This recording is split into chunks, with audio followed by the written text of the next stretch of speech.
পরম করুণাময় আল্লাহর নামে শুরু করছি। বিসমিল্লাহির রহমানির রহিম। আসসালামু আলাইকুম। Welcome to my Fatema's cooking school.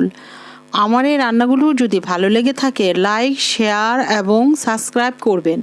পাশে থাকা বেল আইকনটি বাজিয়ে যাবেন যেন আমার রান্না সবার আগে আপনার কাছে পৌঁছে যায়।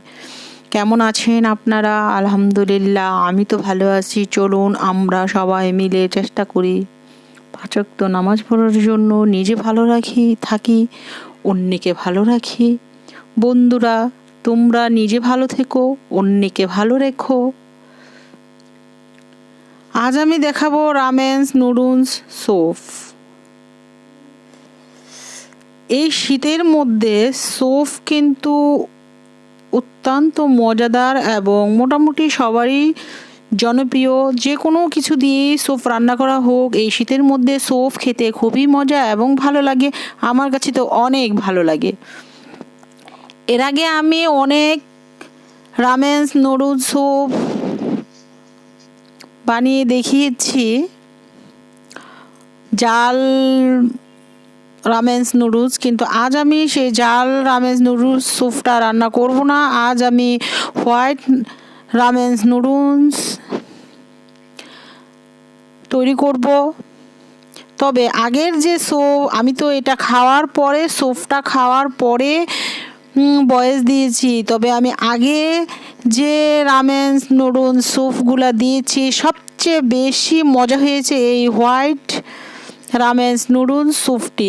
একবার হলেও বানিয়ে খেয়ে দেখবেন, আমার কাছে অনেক ভালো লেগেছে। আর এক পেয়ালা এই হোয়াইট রামেন নুডলস স্যুপ খেলে আর কিছুই খাওয়া লাগে না, এমনিতেই ভালো লাগবে। খেয়ে নিলে ভাত খাওয়ার প্রয়োজনই হবে না। এই তো আমি ফ্রাই প্যানে তেল দিয়ে দিয়েছি। সসেসগুলো এক সাইড দিয়ে ভেজে নিয়েছি, আরেক সাইড দিয়ে ব্রোকলি ভেজে নিয়েছি। এই তো আমি সাদা মাশরুম দিয়ে নিয়েছি, আবার কালো মাশরুম দিয়ে নিয়েছি। আমি হোয়াইট মাশরুমটাও এক সাইড দিয়ে ভেজে নিচ্ছি, ব্ল্যাক মাশরুমটাও এক সাইড দিয়ে ভেজে নিচ্ছি। এটা হচ্ছে শুকনো মাশরুম, এটা গরম পানিতে ভিজিয়ে রাখলে আবার আগের মতো তাজা হয়ে যায়। আর এই শুকনো মাশরুমের পানিটাই স্যুপের জন্য অনেক মজা। এই তো আমি স্যুপের জন্য যে শুকনো মাশরুম গরম পানিতে ভিজিয়ে ঢেকে রেখেছিলাম, সেটি আমি উঠিয়ে কেটে এখন দিয়ে দিয়েছি। এখন আমি সবগুলো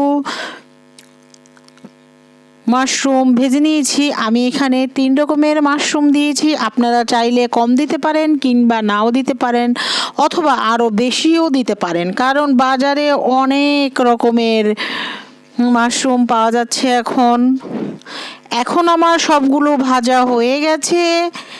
এর জন্য আমি এখন সবগুলো একসাথে মিক্সড করে নিয়েছি। এই তো আমার সে শুকনো মাশরুমটি ভিজিয়ে রাখার পানিটি আমি ঢেলে দিয়েছি। এই পানিটি না দিলেও চলে, তবে এই পানিটি দিলে স্যুপের স্বাদ অন্যরকম বেড়ে যায়।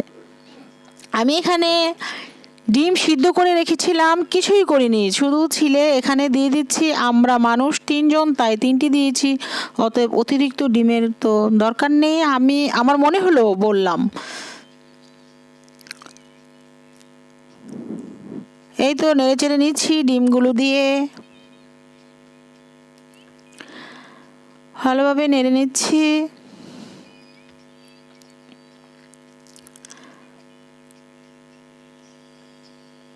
আমার এই রান্নাগুলো যদি ভালো লেগে থাকে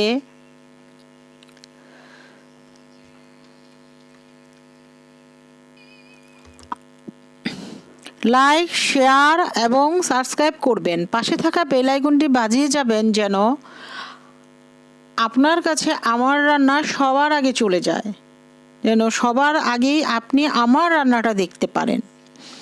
এই তো আমি এখন ঢেকে দিয়েছি।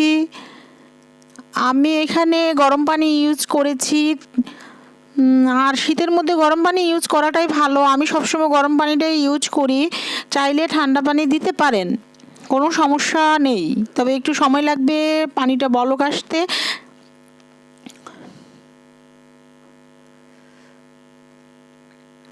এই তো আমি এখন ঢাকনাটি উঠিয়ে নিচ্ছি। আমি এখানে আজ অন্য কোনো সস দিব না, যেহেতু হোয়াইট সৌফ শুধু গোলমরিচ এবং লাল কাঁচামরিচ অথবা বোম্বাই মরিচ দিয়ে এই সসটি আমি কিনে এনেছি। চাইলে আপনারা লাল কাঁচামরিচ কিংবা বোম্বাই মরিচ দিয়ে আর গোলমরিচ দিয়ে ঘরে করে নিতে পারেন। আমি ডিপার্টমেন্ট স্টোর থেকে নিয়ে এসেছি। এটা বোম্বাই মরিচের ছিল না, কাঁচা লাল মরিচের এবং গোলমরিচের ছিল। এই তো আমি রামেন্স নুডলসগুলো আমি দিয়ে দিয়েছি এখানে আমি 2টি নুডলস দেব। আরেকটি টিপস দিয়ে নিচ্ছি, এখানে নুডলসের সাথে 2টি মশলার প্যাকেট থাকে, আমি সেই প্যাকেটগুলো দিয়ে দিচ্ছি। এই তো দিয়ে আমি ভালোভাবে নেড়েচেড়ে নিচ্ছি যেন সব একসাথে মিশে যায়।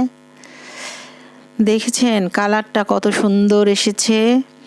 এটা হচ্ছে আর একটি ফ্লেভারের, আমি দুই ফ্লেভারের দেব, কারণ হচ্ছে দুই ফ্লেভারের নুডলসের ভিতরে মশলা থাকবে, সেটা অন্যরকম একটি স্বাদ আসে। এই তো আমি আরেকটি নুডলসও দিয়ে নিয়েছি। আরেকটি কথা বলে রাখি, সসেসগুলো গরম পানিতে ভিজিয়ে রেখে দিবেন, তারপরে কাটলে যখন স্যুপের মধ্যে ঢেলে দেব তখন সসেসগুলো ফুলে অনেক সুন্দর হয়ে যায়। তাই গরম পানিতে ভিজিয়ে রেখে দিবেন। চাইলে কেউ না চাইলে গরম পানিতে ভিজাতে না চাইলে ঠান্ডা পানিতেও ভিজিয়ে ধুয়ে কেটে কেটে দিতে পারেন, কোনো সমস্যা নেই। আমার রামেন নুডলসটি হয়ে গেছে। সত্যি কথা বলছি, হোয়াইট রামেন নুডলসটি ছিল অনেক সুন্দর, অনেক মজা। আসসালামু আলাইকুম, সবাই ভালো থাকবেন।